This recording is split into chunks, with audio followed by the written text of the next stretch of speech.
श्री अंबादास दानवेजी. नाही नाही, तसं नाही करता येणार. असं नाही करता येणार. असं नाही करता येणार. जो आहे तोच.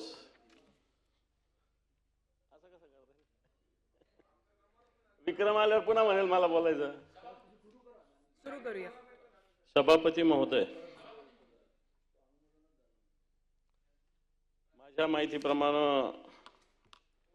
आपण 15 मिनिटं प्रवीण भाऊंना दिले होते, परंतु त्यांनी जवळपास 30-35 नाही मिनिटं. नाही नाही 23 मिनिटं बोलणं झाले. 33 मिनिटं. 23 मिनिटं 23 मिनिट्स. बोलायला ऑब्जेक्शनच नाही ना भाऊ, पण मलाही संधी द्यावी त्याच्यापेक्षा थोडी जास्त, एवढंच माझं म्हणणं आहे. सभापती महोदय, राज्यपालांचं संपूर्ण भाषण आपण ऐकलं पण आणि वाचलं पण. आणि या सगळ्या भाषणात जर संपूर्णपणे वाचन केलं, बघितलं तर फक्त घोषणा आहे मोठ्या प्रमाणावर. कोणते विषय घ्या, सगळे विषय जर बघितले तर असं म्हणता येईल, जसं प्रवीण भाऊ म्हटले की महाराष्ट्र आता थांबणार नाही. मी म्हणेल कुठे नेऊन ठेवला या महाराष्ट्र, अशा प्रकारची स्थिती या सगळ्या राज्यपालांच्या भाषणातून आपल्याला दिसून येते. मग कुठे नेऊन ठेवला या महाराष्ट्राचं जर चित्र बघितलं तर अतिशय परस्पर विरोधी चित्र आहे सभापती महोदय. माझ्याकडे वेगवेगळे सरकारचेच पत्र आणि पत्रकं आहेत. एकीकडं एखादा मार्ग जसा वर्सोवा भाईंदर, अजून काही प्रक्रिया नाही, परंतु 22,166 कोटीच्या कामाचे कार्यादेश दिलेले, अजून पूर्ण भूसंपादन वगैरे सगळ्या प्रोसेस आहेत. आणि एकीकडे काय स्थिती आहे,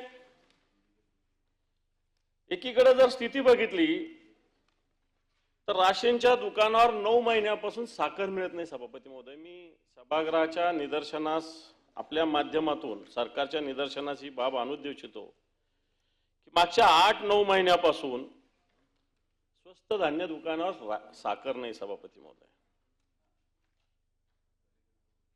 हे सगळं होत असताना सोयाबीनची खरेदी सरकारने नाफेड मार्फत केली, परंतु करत असताना अजूनही 50% शेतकऱ्यांची सोयाबीनची खरेदी झालेली नाही.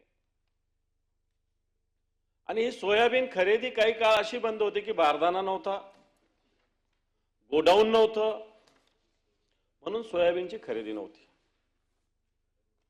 मुख्यमंत्री एकीकडे सांगतात की 10 वर्षापूर्वीची नाताची स्थितीमध्ये आम्ही मोठ्या संख्येत सोयाबीन खरेदी केलं.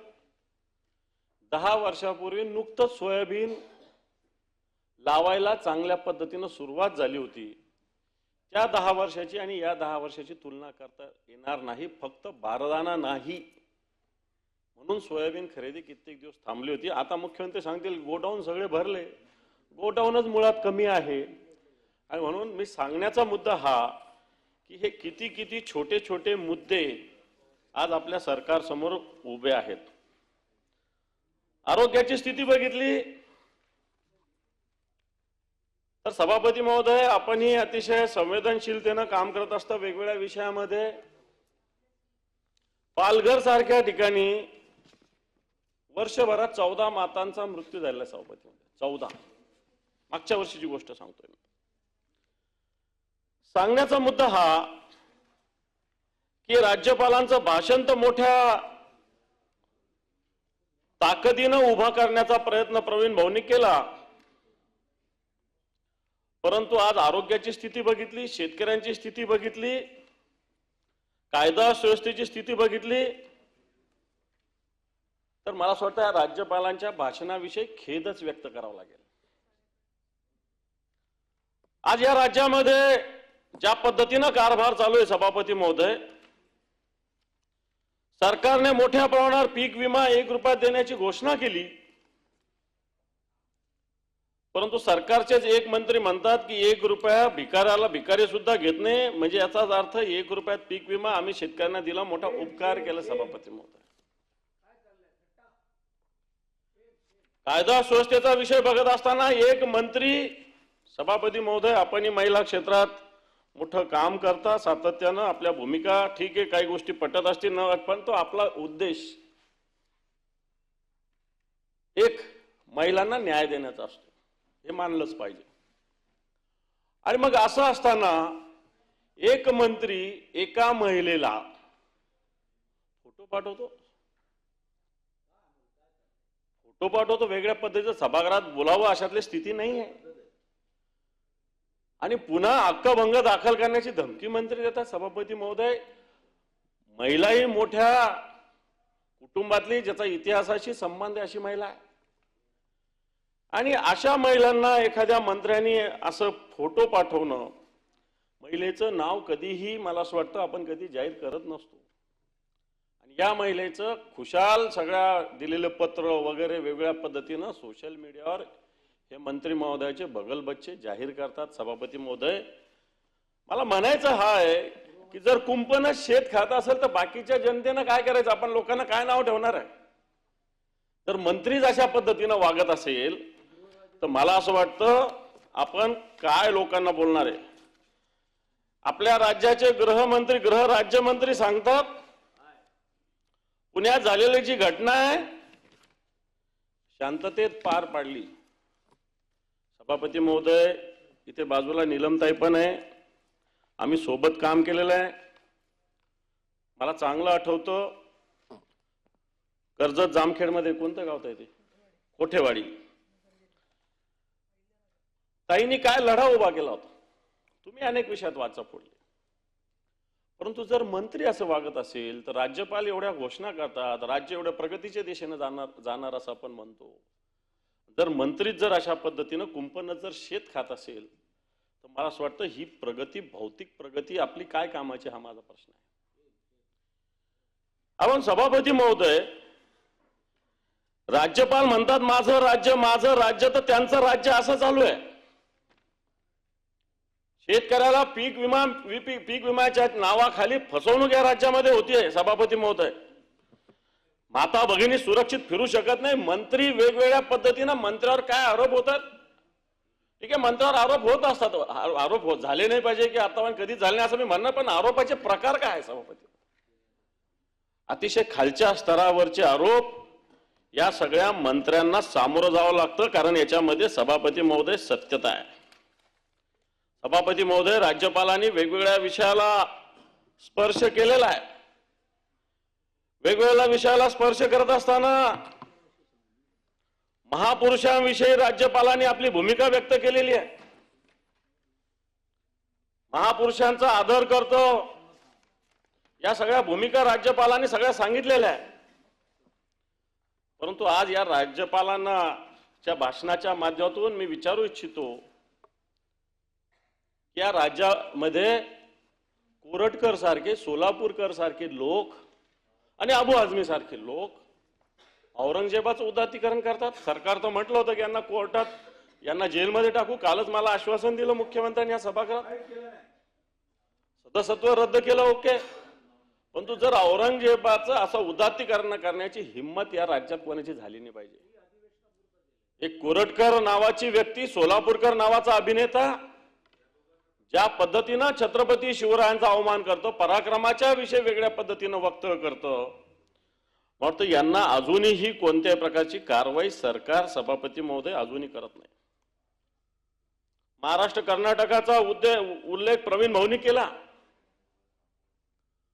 मागच्या 8-10 दिवसापूर्वी ज्या घटना घडल्या महाराष्ट्र कर्नाटक बेळगाव मध्ये, सभापती महोदय, वर्तमानपत्रात वेगळ्या घटना आल्या, वेगळे प्रकार वर्तमानपत्र आले, परंतु प्रत्यक्षात तिथले लोक बेळगावचे येऊन भेटले. एका मराठी मुलीला एका कंडक्टरनी, कानडी कंडक्टरनी त्रास देण्याचा प्रयत्न केला, नव्हे त्रास दिला. आणि मग मराठी लोकांनी, मग मराठी माणूस तो, त्यांनी त्या कंडक्टरला चांगला चोप दिला. यांनी हा विषय महाराष्ट्र आणि कर्नाटक केला. या कंडक्टरच्या मागे अख्खं कर्नाटक राज्य उभं राहिलं. त्यांनी अन्याय करूनही, एका छोट्याशा मुलीवर त्यांनी असा प्रसंग करूनही त्याच्या मागे अख्खं कर्नाटकाचं राज्य उभं राहिलं. परंतु महाराष्ट्राच्या वतीनं याविषयी कोणती भूमिका मराठी माणसाला पाठिंबा देण्याची सभापती महोदय झालेली नाही. मग आपण हा संयुक्त महाराष्ट्राचा लढा आपण लढला. आज बेळगाव असेल, कारवार असेल, निपाणी असेल, हे सगळे गाव आपले आपण म्हणतो. मग त्या गावातल्या त्या भागातल्या लोकांना आपल्याविषयी ममत्व असलं पाहिजे, आपल्या सरकारला त्यांच्याविषयी ममत्व असलं पाहिजे. परंतु सभापती महोदय या ठिकाणी असं कुठेही झालेलं दिसत नाही. सभापती महोदय, सरकारने मोठ्या मोठ्या घोषणा, माझं सरकार हे करणार, माझं सरकार हे करणार असं म्हटलेलं आहे. परकीय गुंतवणुकीविषयी सुद्धा सरकारने मोठ्या भूमिका व्यक्त केलेल्या आहे. सभापती महोदय, माझ्याकडे डिटेल्स आहे या सगळ्या विषयातले. परकीय गुंतवणूक दावोसला आपलं सरकार जातं, दरवर्षी जातं, मोठी गुंतवणूक झाल्याची घोषणा करतं. यावर्षी 61 सामाजिक करार आणि धोरणात्मक सहकार्याचे करार 7, गुंतवणुकीचे 54 आणि विदेशी कंपन्यांबरोबर 11 आणि भारतीय कंपन्यांबरोबर 43 असे एकूण 54 करार झाले सभापती महोदय दावोसमध्ये. यातल्या महाराष्ट्रातल्या कंपन्या 31 आहेत, त्याच्यातल्या 15-20 तर आपल्या या मंत्रालयाच्या बाहेर आवाज दिला तरी जवळ त्यांचे ऑफिस असे ऑफिसेस आहे. आणि आपण करार कुठे जाऊन केला सभापती महोदय? दावोसमध्ये. या कोणत्या कोणत्या कंपन्यांशी करार केला हे पण माझ्याकडे आहे सभापती महोदय. एक याच्यातला 2 कंपन्या आहे सभापती महोदय ज्यांनी मागच्या वर्षी सुद्धा सरकारबरोबर असा करार केला होता आणि या वर्षी सुद्धा करार केलेला आहे. एक वॉरी एनर्जीज नावाची कंपनी आहे जिने 30,000 कोटी रुपये सोलार उपकरणे आणि हरित ऊर्जेमध्ये गुंतवलेले आहे. ब्लॅकस्टोन नावाची कंपनी आहे जी आयटीची पायाभूत सुविधा देते. मागच्या वर्षी सुद्धा या कंपनीनं एवढंच इन्व्हेस्टमेंट इथं करायचं घोषित केलं होतं आणि या वर्षी सुद्धा याच कंपन्यांनी इथे एवढी इन्व्हेस्टमेंट करण्याचं घोषणा केली. सांगण्याचा मुद्दा हे करार होतात, परंतु या कराराची अंमलबजावणी या ठिकाणी किती होते याचं सरकार पाहणी करतं का, हा माझा प्रश्न आहे. आपण सभापती महोदय, या सगळ्या विषयात सरकार सातत्यानं दावोसच्या नावाखाली डंका तर पिटवला जातो, परंतु प्रत्यक्षात या महाराष्ट्रामध्ये अतिशय कमी गुंतवणूक येते. अनेक गुंतवणूक या महाराष्ट्रात आलेली गुजरातमध्ये वळवण्याचं पाप मागच्या काळात घडलेलं आहे. सभापती महोदय, उद्योग विषयाविषयी सुद्धा राज्यपाल बोललेले आहे. भूखंड आम्ही दिले 3,500 एकर. सभापती महोदय, काही एक छोट्याशा माझ्याकडे काही याद्या आहे की ज्या भूखंड कोणाला दिले. सरकारने दिले. MIDCचे भूखंड कोणाला दिले पाहिजे? इंडस्ट्रीला दिले पाहिजे, उद्योगांना दिले पाहिजे. ठीक आहे, उद्योगाला सहकार्य करणारे वेगवेगळे विषय, मग पर्यावरणासाठी तिथे भूखंड आवश्यक असतात, एज्युकेशनसाठी आवश्यक असतात, हे मला मान्य आहे. परंतु इथं कोणाला दिले? द्यायला पाहिजे भूखंड, पण ते सरकारने दिले पाहिजे. उद्योग विभागाचं ते काम नाही. माननीय या विभागाने जे भूखंड दिले, नाट्य परिषदेच्या हट्टापायी उद्योग मंत्र्यांनी औद्योगिक पट्ट्यामध्ये अखिल भारतीय नाट्य परिषदेच्या आग्रहाखातर 3 ते 5 एकर भूखंड द्यायचं ठरवलेलं आहे. वृद्धाश्रम बांधण्यासाठी भूखंड दिलेला आहे सभापती महोदय. त्याचप्रमाणे वेगवेगळ्या जातीच्या मंडळ आहेत त्यांना दिलेलं आहे. कुणबी समाजोन्नती संघ, सांस्कृतिक भवन, जिल्हा तेली समाज, रोहिदास समाज, जमातेल मुस्लिमीन बाजारपेठ, क्षत्रिय मराठा, पांचाळ सुतार, राधाकृष्ण मंदिर, वेगवेगळे. यादी मोठी आहे सभापती महोदय. तर ही जर यादी एवढी मोठी असेल तर उद्योग विभागाचे भूखंड कोणाला दिले पाहिजे याच्यात प्रत्यक्ष या विभागाच्या अधिकाऱ्याने लिहिलेला अभिप्राय सुद्धा माझ्याकडे सभापती महोदय.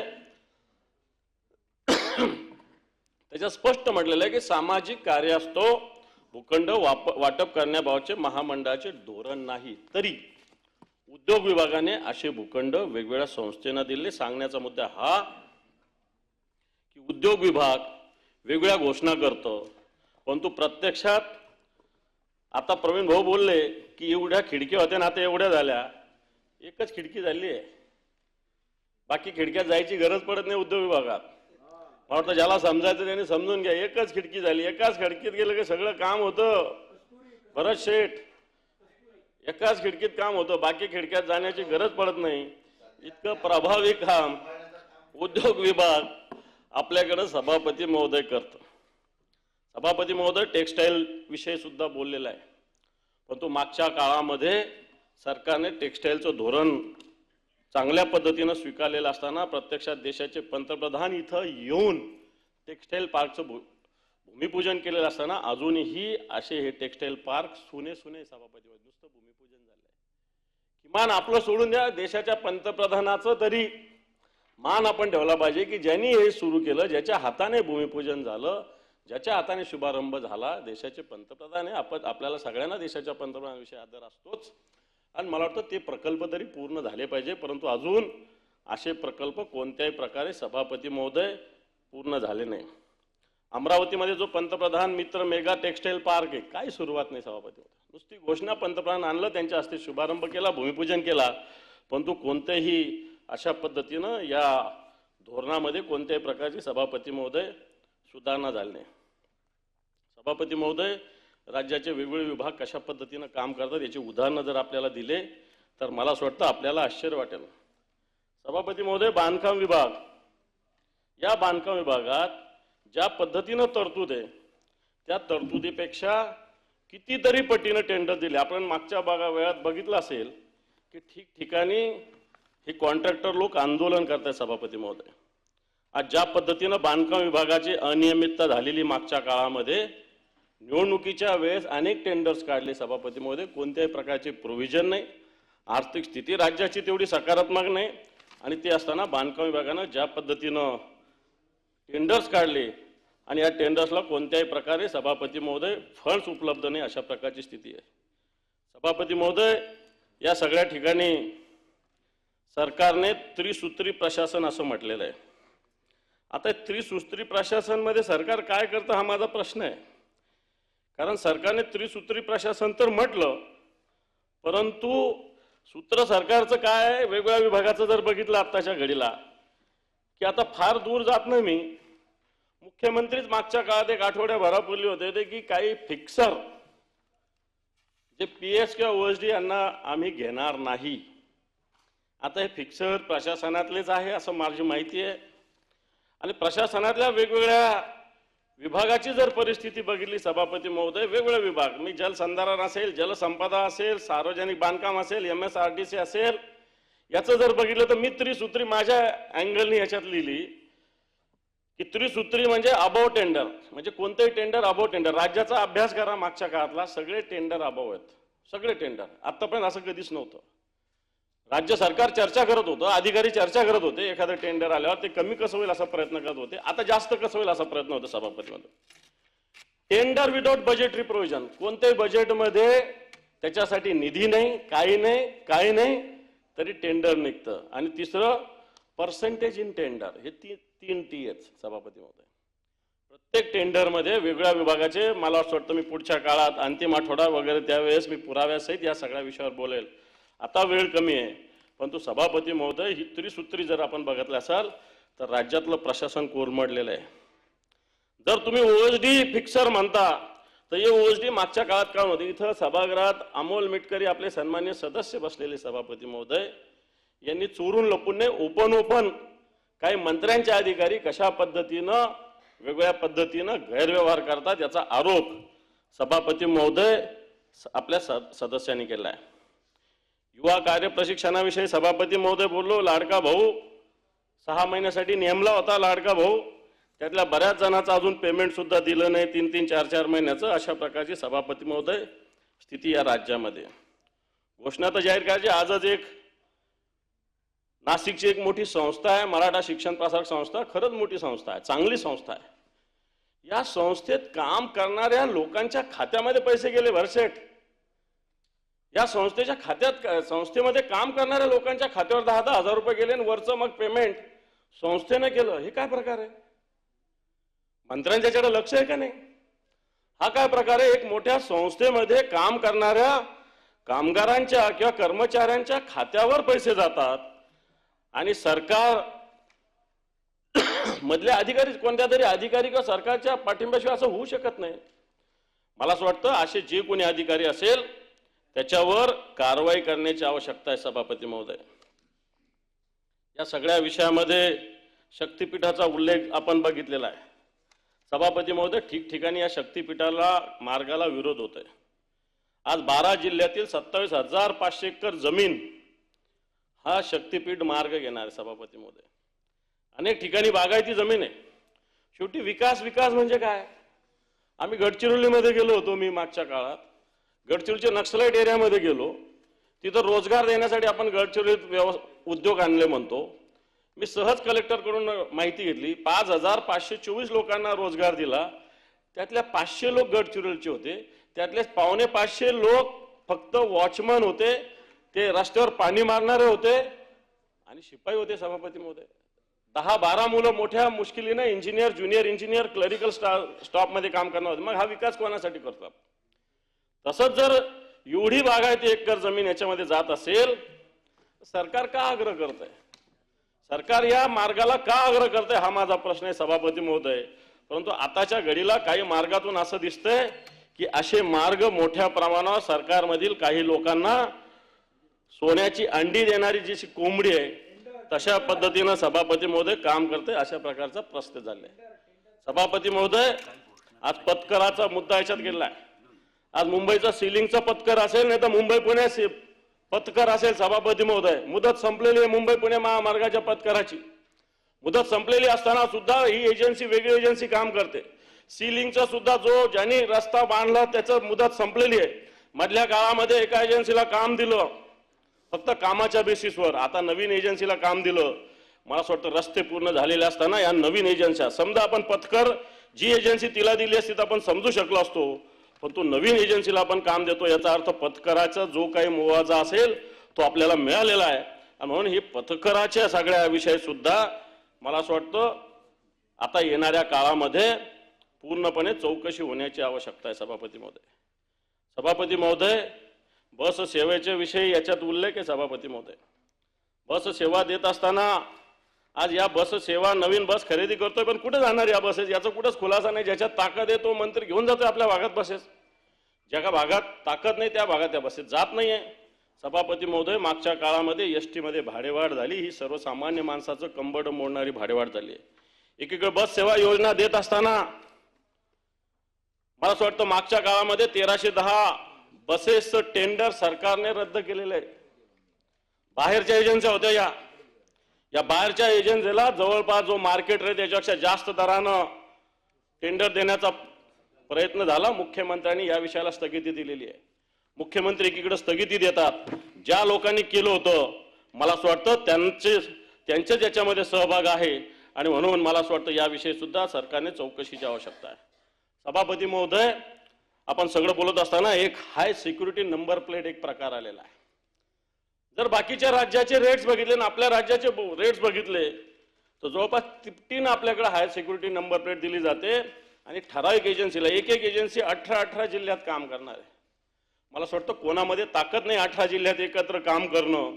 परंतु त्याचे जर रेट बघितले सभापती महोदय 1500 रुपयापर्यंत, म्हणजे 500 ते 1500 रुपयाला ही हायर सिक्युरिटी प्लेट देण्याचा प्रयत्न, नंबर प्लेट देण्याचा सरकार प्रयत्न करते. मला असं वाटतं याच्यामध्ये सर्वसामान्य माणसाला मोठ्या प्रमाणात त्रास होते सभापती महोदय. सभापती महोदय, मी सगळ्या विषयाला हात घालत नाही. अनेक विषय बोलताय. नगरोत्थान अभियानामध्ये सगळ्या नगरपालिकेत अनागोंदी झाली. पण मी सौर पंपाविषयी निश्चित, मी ग्रामीण भागातला कार्यकर्ता आहे. सौर पंपाविषयी मी निश्चित सभापती महोदय बोलल. सरकार ज्या पद्धतीनं सौर पंपाविषयी धोरण आणतंय सभापती महोदय, एकीकडे सरकार वेगळ्या घोषणा करतं, प्रत्यक्षात स्थिती वेगळी, खालच्या स्तरावर वेगळी स्थिती सभापती महोदय. आज सौर पंप देण्यासाठी कुसुम योजना आहे, मुख्यमंत्री सौर कृषी योजना आहे. या सगळ्या योजनेमध्ये पाहिजे तेवढा कोटा उपलब्ध नाही आहे. याच्या साईट्स बंद असतात, ऑनलाईन करावं लागतं. 32,000 रुपये 5 HP मोटरीचे, 22,000 रुपये 3 HP मोटारीचे 6 महिन्याने सरकारने घेऊन ठेवलेले. 6 महिने झाले. मुख्यमंत्र्यांनी सांगितलं होतं की 3 महिन्यामध्ये आम्ही अशा पद्धतीनं सौर पंप देऊ, परंतु हे सौर पंप आता 6 महिने झाले. उलट या शेतकऱ्यांचे एका 32,000 रुपये आणि 22,000 रुपये 3 HP 22,000 आणि 5 HP 32,000 रुपये 6 महिन्यानं सरकारकडे पडून राहिले सभापती महोदय. आज राज्यात जर या सगळ्याचा बघितलं तर 1% 2% सुद्धा सौरपंप लावण्याला गती नाही. खरं तर येणाऱ्या काळामध्ये राज्याच्या प्रगतीसाठी सौर पंप हे आवश्यक आहे, कारण पाहिजे तेवढी वीज आपल्याकडे सभापती महोदय नाही आहे. मला वाटतं हा सौर पंप राज्याच्या दृष्टीनं अतिशय महत्त्वाचा विषय सभापती महोदय आहे. सभापती महोदय, पंतप्रधान आवास योजनामध्ये ज्या पद्धतीनं घरं देण्याची घोषणा झाली मधल्या काळामध्ये, याच्यात घोषणा झाली, परंतु प्रत्यक्षात सगळ्या ग्रामपंचायतीचा आढावा घेतला. हर घर म्हणजे प्रत्येक हर घर छत देण्याची घोषणा पंतप्रधानांनी केलेली आहे, परंतु 10% सुद्धा उद्दिष्ट अजूनही पूर्ण नाही आहे. उलट ग्रामीण भागात 1,30,000 रुपये देत होते, आता ते 1,20,000 झाले. महागाई वाढते का कमी होते? महागाई वाढते, पण 1,20,000मध्ये कोणतं घर होतं घरकुलाचं? मला वाटतं सरकारने हे अशा पद्धतीनं देण्याचा प्रयत्न केला आहे. सभापती महोदय, मार्केट कमिटीविषयी तालुकानिहाय मार्केट कमिटी असावी असं म्हटलेलं आहे. मार्केट कमिट्या निश्चित असाव्या, परंतु तिथल्या सोयी सवलती सुद्धा अतिशय महत्त्वाच्या आहे. सभापती महोदय, नैसर्गिक आपत्तीच्या विषयी राज्यपालांनी याच्यामध्ये वक्तव्य केलं आहे, परंतु मी सांगेल अनेक विषयाचे अनेक मोठी रक्कम अजूनही सरकारकडे बाकी आहे. माझ्याकडे त्याचे डिटेल्स आहे की ज्या ज्या पद्धतीनं कृषी विभागाचे जे अजून रक्कम बाकी मोठ्या प्रमाणावर बाकी आहे.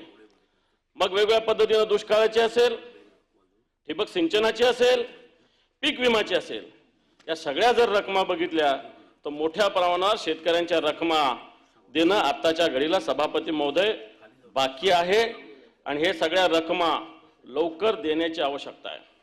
याच्यामध्ये जवळपास 12,000 कोटी रुपये अजून मदत होणं, वाटप होणं बाकी. सभापती महोदय, मागच्या काळामध्ये ज्या ज्या योजना असतील त्या पूर्णपणे जर मोजल्या, मी त्याचं जर हे केलं तर मला असं वाटतं 12,000 कोटी द्यायचे. सभापती महोदय, मी संपत आलेलं आहे. या सगळ्या राज्यपालांच्या भाषणामध्ये नमो ड्रोन दीदी नावाचा एक प्रोजेक्ट आहे. सभापती महोदय, नमो ड्रोन दीदी. आता कसं आहे, हे बऱ्याच शहरी भागात हे विषय माहिती नसतात, ग्रामीण भागात हे अतिशय महत्त्वाचे विषय. सभापती महोदय, हे नमो ड्रोन निधी आहे, हा 12 लाखाचा एक ड्रोन 6 लाख सबसिडी देऊन बचत गटाला देणार आहे. आता मला सांगा, तुम्ही सुद्धा महिलामध्ये काम करता, 6 लाख कोणत्या बचत गटाकडे, आणि हा ड्रोन मिळतो 12 लाखाला. 12 लाखाला हा ड्रोन जर मिळाल्यानंतर एक ड्रोनच्या माध्यमातून एकराला फवारणीसाठी 500 रुपये घेतात या ड्रोनच्या मध्ये. आता कृषी विद्यापीठाकडे असे ड्रोन उपलब्ध आहे, ते भाड्याने देतात बचत गटांना, पण तो नवीन घेण्यासाठी सबसिडी द्यायचं सरकारने घोषित केलं आहे. एखाद्या मजुराला अशा पद्धतीने फवारणी करायला सांगितलं ना सभापती महोदय, तर 2 ते 3 एकर एका दिवसामध्ये 500 रुपयात मजूर फवारणी करतो. आणि ही ड्रोन नमो ड्रोन दिदी आणलेली बचत गटासाठी, माझं म्हणणं असं आहे की सरकारने हे ड्रोन पूर्णपणे मोफत काही डिपॉझिट घेऊन बचत गटांना दिले पाहिजे. ही ड्रोन जर दिले बचत गटांना, कारण ही योजना नुसती कागदावर राहणार नाही, तर कारण आज एक मजूर 500 रुपयात 3 एकर जमीन करतो, आणि जर ड्रोनच्या माध्यमातून केलं तर 500 रुपयात 1 एकर आणि 6 लाख रुपये गुंतवणूक करून, तर मला असं वाटतं ही योजना कोणत्याही प्रकारे कामाची राहणार नाही. सभापती महोदय, वेगवेगळे मंडळ सरकारने जाहीर केले, या मंडळाची यादी माझ्याकडे आहे. याच्या मार्फत 50 कोटी रुपये दिले असं सरकारने म्हटलं. 18 मंडळाची यादी आहे. परशुराम आर्थिक विकास मंडळ, वीर शिरोमणी महाराणा प्रताप आर्थिक विकास मंडळ, वारकरी मंडळ, जैन समाजासाठी अल्पसंख्याक आर्थिक विकास महामंडळ, मच्छीमारी, बारी, तेली, हिंदू खाटीक लोणारी समाज राष्ट्रीय महामंडळ, तृतीयपंथी विकास महामंडळ, विणकर महामंडळ, काशीबा गुरव महामंडळ, जगतगोती महात्मा ज्योती बसवेश्वर महामंडळ, उमाजी नाईक, पैलवान मारुती चव्हाण, पुण्यश्लोक अहिल्यादेवी, ऑटो रिक्षा टॅक्सी चालक, संत नरहरी महाराज, लाड शके वाणी लोहार, पत्रकार. सभापती महोदय, हे 18 मंडळ आहे. 1 रुपया सुद्धा अजून रिलीज झालेला नाही, 1 रुपया सुद्धा नाही. काही जवळपास 3-4 मंडळांना 50 कोटी देणार अशी घोषणा झाली. बाकीच्या जवळपास 9 मंडळाला तर निरंक आहे. सभापती महोदय, थोडक्यात या राज्यपालाच्या भाषणामध्ये सगळं लिहिलेलं आहे की एवढे मंडळ आम्ही केले, परंतु या मंडळाला 1 रुपया सुद्धा दिला जात नाही. मतासाठी नुसतं निवडणुकीच्या काळामध्ये असे मंडळ जाहीर करणं, आणि या मंडळ निरंक अशी स्थिती. माझ्याकडे ही स्थिती, हे काही कागद माझा नाही, हा अर्थ विभागाचा कागद माझ्याकडे आहे, आणि म्हणून निरंक अशा प्रकारची स्थिती या सगळ्या मंडळाची. सभापती महोदय, मराठी भाषेविषयी याच्यामध्ये बोललेलं आहे. आपण जर बघितलं असेल तर 8 दिवसापूर्वी सेन्सॉर बोर्डाकडं एक नामदेव ढसाळांच्या संघटनेवर आधारित एक सिनेमा त्यांनी बनवलेला आहे काही लोकांनी. या सेन्सॉर बोर्डाने विचारलं, हु इज नामदेव ढसाळ? आपण मराठीमध्ये नामदेव ढसाळांच्या कवितेची, साहित्याची एक शैली आहे, ती क्रांतिकारक आहे. ती चैतन्य देणारी, ती ऊर्जावान आहे नामदेव ढसाळांचा एकंदर शैली. आणि जर अशी शैली जर सेन्सॉर बोर्ड आपण जे करतं त्याला जर माहिती नसेल सभापती महोदय, तर मला असं वाटतं असे मंडळ खऱ्या अर्थानं मराठीला काय न्याय देणार, अशा प्रकारची सभापती महोदय स्थिती आहे. सभापती महोदय, या सगळ्या 52, 60, 70 मुद्दे सगळे मुद्दे गेले तर याच्यातला एकही मुद्दा खरा नाही सभापती महोदय. या सगळ्या मुद्द्याचा जर विचार केला तर खऱ्या अर्थानं आज हा महाराष्ट्र कुठे नेऊन ठेवला महाराष्ट्र, अशा प्रकारची स्थिती सभापती महोदय झालेली आहे. आज वेगवेगळ्या ठिकाणी जर शेतकऱ्यांची परिस्थिती बघितली, इथेनॉल विषयी इथं बोललेलं आहे, इथं महिलांच्या अंगणवाडी सेविकांविषयी बोललेलं आहे. अंगणवाडी सेविका इथं उपोषणाला बसलेल्या आहे. लाडकी बहीणचे फॉर्म त्यांच्याकडून भरून घेतले, 50 रुपये त्यांचं प्रोत्साहन अनुदान सुद्धा अजून सरकारने सभापती महोदय दिलेलं नाही. आज वेगवेगळ्या ठिकाणी वेगवेगळे विषय होत असताना मोठ्या प्रमाणावर सायबर सुरक्षेचा प्रश्न आहे, क्रीडा विभागाचे प्रश्न आहे, भ्रष्टाचार मोठ्या प्रमाणावर होतात. वेगवेगळ्या ठिकाणचे क्रीडा संकुल तसे बाकी आहे, शहराचे जिल्ह्याचे बाकी, तालुक्याचे बाकी. आणि असं असताना सरकार नुसत्या मोठ्या बालेवाडीच्या धर्तीवर नागपूरला करणार, काही होत नाही सरकारकडून. सरकार वारंवार घोषणा करतं, बालेवाडीचं सुद्धा अजून काही केलं नाही सभापती महोदय. आज मोठ्या पद्धतीनं या सगळ्या ठिकाणी भ्रष्टाचार होतोय क्रीडा क्षेत्रामध्ये.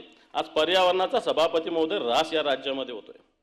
आज आपण जर बघितलं तर चंद्रभागा नदीच्या प्रदूषणात वाढ झालेली आहे. ठाण्यामध्ये जवळपास 13 हेक्टर कांदळवानाचा नाश झालेला आहे. पुणे येथील वेताळ टेकडी नष्ट करून बिल्डराच्या घशात, मी हे तुम्हाला एक काही प्रतिकात्मक हे सगळं सांगतोय. असं पाहायला गेलं तर राज्याचं जर वाचायला गेलं तर अनेक मोठ्या बाबी सांगता येईल, परंतु पर्यावरणाचा ऱ्हास चंद्रभागा दृष्टी आपल्या दृष्टीने अतिशय भावनात्मक चंद्रभागेचं आपलं सभापती महोदय नातं आहे.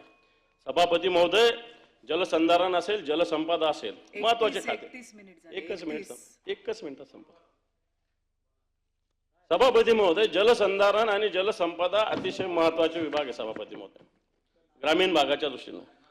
सभापती महोदय, आज जलसंपदा विभागात एखाद्या अधिकाऱ्याला जर फोन केला तर निर्णय कोण घेतो माहिती? मोहित कंबोज. दीपक कपूर नावाचे अधिकारी आहे.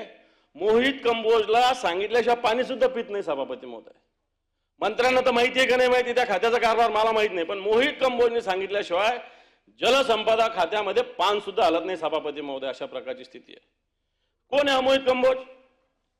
कोण आहे मोहित कंबोज? मोठे मोठे विषय ग्रामीण भागाले, धरणाचे वेगवेगळ्या पद्धतीनं नवीन प्रोजेक्ट, दुरुस्ते, पाट चारे असतील, वेगवेगळ्या सध्या पाण्याचे प्रश्न आहेत, निर्णय कोण घेतो? मोहित कंबोज.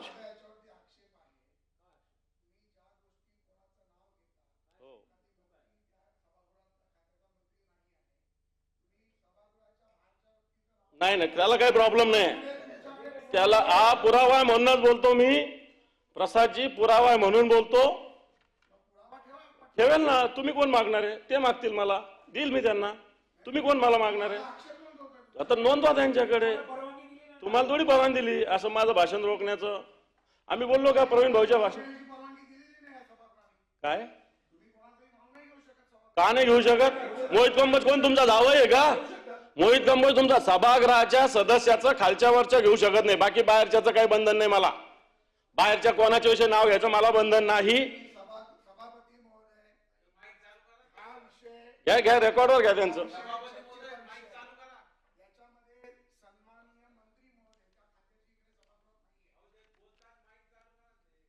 परमिशन दिली का त्यांना? सभापती महोदय, माझा आरोप आहे, याची चौकशी व्हावी. प्रसादजी म्हणतात माझं काही ऑब्जेक्शन नाही, त्यांचं ऑब्जेक्शन पण नोंद करा. मी पण पुरावे देईल की तो कोण कंबोज कशा पद्धतीनं द्या ना. आम्ही तुम्हाला काय मारा घ्यायचं? बिलकुल द्या, काही प्रॉब्लेम नाही, काहीही प्रॉब्लेम नाही, काहीही प्रॉब्लेम नाही. सभापती महोदय, सभापती महोदय, सभापती महोदय, सभापती महोदय, मी बोलतोय. त्यांची ज्यावेळेस त्यांना तुम्ही संधी द्याल त्यांनी बोलायला, त्यांना मोकळी काय सभापती महोदय. माझ्या ह्याच्यात त्यांनी थांबवायचं काही कारण नाही. मी पुन्हा एकदा सांगतो, जलसंपदा विभाग मोहित कंबोज चालवतात. पुन्हा एकदा सांगतो मी सभापती महोदय, यांना सांगितल्याशिवाय कोणतेही दीपक कपूर नावाचे तिथले अधिकारी आहे, मोहित कंबोज आणि दीपक कपूर यांचं सगळं संभाषण CDR तपासा. एकमेकांना बोलल्याशिवाय कोणते निर्णय या महाराष्ट्रातले होत नाही सभापती महोदय. माझंही बोलायचा माझा अधिकार आहे. मी काही कोणत्या मंत्र्यावर बोललेलो नाही. मी कोणत्याही मंत्र्यावर माझा व्यक्तिगत आरोप नाहीये. मी स्पष्ट सांगतो, त्या विभागात काय चाललंय हे मी सांगितलेलं आहे. सभापती महोदयांनी सरकारने त्याची चौकशी करावी, माझा काहीच प्रॉब्लेम नाही आहे. मग त्याला काय ऑब्जेक्शन घ्यायचं प्रसाची काहीच कारण नाही आहे. आणि मी ते जबाबदारीनं बोलतोय ना सभापती महोदय. मग काढू का मग कोणत्या कोणत्या कामात मोहित कंबोजनी काय काय केलं सांगू का? मग फार पुढे गेलं तर लपडवून जाईल सगळ्या गोष्टी. कोण आहे मोहित कंबोज? मी एखाद्या मंत्र्यांनी एखाद्या अधिकाऱ्याने केलेलं मी मान्य करेल सभापती महोदय. एखाद्या भारतीय अंदाजच्या कार्यकर्त्यांनी केलेलं मी मान्य करेल तिथल्या स्थानिक. मोहित कंबोजचा काय संबंध येतो? मग असं मला थांबवणं चुकीचं आहे सभापती महोदय. तुम्ही त्यांना थांबवलं नाही. पुढच्या मुद्द्यावरती या. सभापती महोदय, मला असं वाटतं असे वेगवेगळे विषय मी आपल्या समोर मांडलेले आहे. हे सगळे मांडत असताना राज्यपालांचं भाषण, महापुरुषाचा अवमान सातत्याने या महाराष्ट्रात होतोय. महाराष्ट्र कर्नाटक सीमा प्रश्नाविषयी याच्यात लिहिलं समिती झाली. या समितीचं नंतर कधी बैठक झाली नाही, कधी याच्यावर विचारणा झाली नाही, कधी चर्चा झाली नाही.